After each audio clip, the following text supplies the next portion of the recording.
ప్రదర్శిస్తూ ఉద్యానవన శాఖ శకటం మనకి నిర్మితం చేస్తోంది. తర్వాత విద్యాశాఖ పిల్లలు కేరింతలు కొట్టాలి.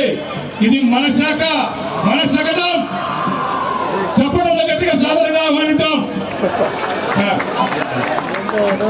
విద్యాశాఖ వ్యక్తిని అత్యున్నతంగా ఈ సమాజ హితంగా పెంచేటటువంటి విద్యాశాఖలో ఏ బిడ్డ కూడా చదువు మధ్యలో మానివేయకూడదు అనే ఉద్దేశంతో ఎంతమంది పిల్లలు ఉంటే అంతమందికి ప్రతి పిల్లవాడికి 15,000 వంతున తల్లికి వందనం ద్వారా విద్యను అందించాలనేటువంటి ఉద్దేశంతో ప్రభుత్వం చర్యలు తీసుకుంటా ఉంది.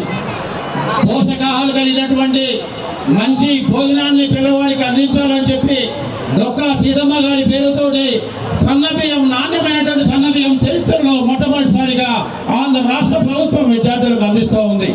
అలాగే దాదాపు 2,000 పైచలకు కలిగినటువంటి విద్యా కిట్లను విద్యార్థులకు అందిస్తున్నటువంటి కార్యక్రమం కొనసాగుతూ ఉంది.